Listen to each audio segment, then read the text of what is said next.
Hello friends, welcome back to my channel. আমি মাম্পি চলে এসেছি একটা ব্লগ নিয়ে। তো দেখতে দেখতে তোমরা হয়তো ভাবছো যে বাটির মধ্যে আমি মোমবাতি নিয়ে কি করব। তো দেখো মোমবাতিতে আমি কি করি আজকে, ঠিক আছে।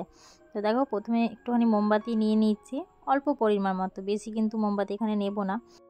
আর এখানে ছোটো চামচে 1.5 চামচ নিয়ে নেবো কিন্তু অ্যালোভেরা জেল। আর অ্যালোভেরা জেলটা হচ্ছে পতঞ্জলির বা যে কোনো কোম্পানির কিন্তু ইউজ করতেই পারো।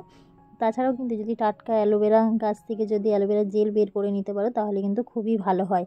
আর এখানে নিয়ে নেব কিন্তু 1.5 চামচ মতো সর্ষের তেল, বড় চামচে। তো আমি এটা যেহেতু ছোটো চামচটা, সেই জন্য আমি 3 চামচ মতো সর্ষের তেল দিয়ে দিলাম এখানে, যেহেতু আমার চামচটা ছোটো আছে ওই জন্য দিলাম।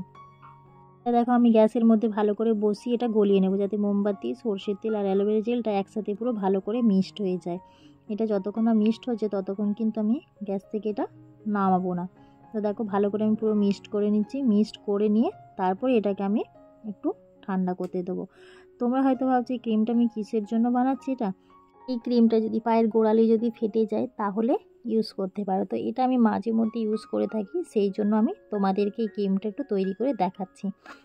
এই ক্রিমটা কিভাবে ব্যবহার করবে দেখো। প্রথমে একটু জল গরম করে নিচ্ছি, খুব বেশি গরম করব না, এখানে হালকা জল গরম করে নিচ্ছি। আর এখানে দিয়ে দিচ্ছি একটু খাবার সোডা, আমি দিলাম কিন্তু 1 চামচ, আর একটু অল্প একটু দিয়েছি, ঠিক আছে। তোমরা চাইলে কমও দিতে পারো, কোনো অসুবিধে নেই, ঠিক আছে।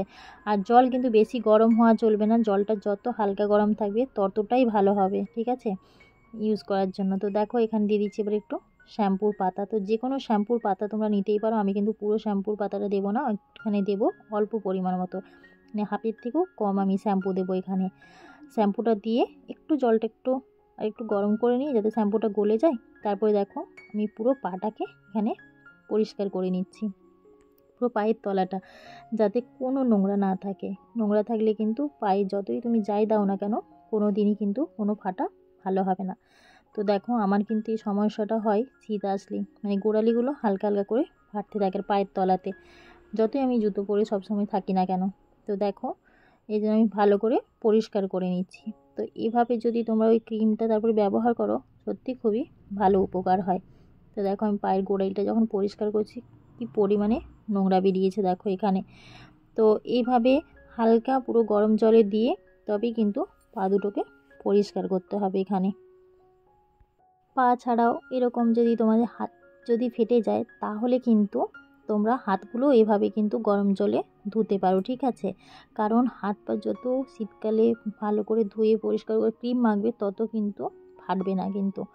তো দেখো আমি কিন্তু পাগুলো কিন্তু ঠান্ডা জলেও ধুয়েছি, ঠান্ডা জলে পাটা। এবার দেখো আমি পুরো ক্রিমটা যখন ঠান্ডা হয়ে গেছে সেটা পুরো একটা কৌটোর মধ্যে ঢুকিয়ে রাখছি। তার কারণ হচ্ছে ঢুকিয়ে রাখছি এই কারণে, তাহলে কিন্তু রোজ রোজ এই ক্রিমটা তৈরি করতে হবে না, এটা পুরো 7 দিন মতো ইউজ করতে পারবে তোমরা। তো দেখো এই ক্রিমটা আমি এবারে পায়ের তলায় দেখো পুরো পাটা পুরো পরিষ্কার করেছে, দেখো কতটাই পাটা পরিষ্কার হয়েছে, দেখো কিভাবে, মানে পায়ের তলায় কোনো নোংরা নেই, ঠিক আছে। তো এবার ক্রিমটাকে পুরো ভালো করে এখানে দিতে হবে, যাতে পুরো ক্রিমটা পুরো পায়ের মধ্যে পুরো লেগে যায়। তো আমি পুরো ক্রিমটা ভালো করে ঘষে ঘষে লাগিয়ে নেব। হ্যাঁ, তো আমার এই সমস্যাটা কিন্তু শীতকাল আসলেই হয়ে থাকে, সেই জন্য আমি এটা প্রতি বছরই করি। তো তোমরাও কিন্তু এইটা চাইলে বাড়িতে করতেই পারো, ঠিক আছে। তাতে কোনো অসুবিধে নেই, কোনো প্রবলেমও হয় না, কোনো স্কিনেও কোনো প্রবলেম আসে না, যার জন্য তোমাদের সাথে এই ভিডিওটা কিন্তু আমি শেয়ার করছি। আর এটা তোমাদেরকে তো প্রথমেই বললাম, এটা তোমরা কিন্তু হাতেও ব্যবহার করতে পারো, যাদের হাতের তলা পুরো ফেটে যায় তারা হাতের তলাতেও দিতে পারো, এমনকি ঠোঁটের মধ্যেও ইউজ করতে পারো, অনেকে ঠোঁটও ফেটে যায়। তো যাই হোক, ভিডিওটা ভালো লাগলে অবশ্যই লাইক কমেন্ট করে দিও।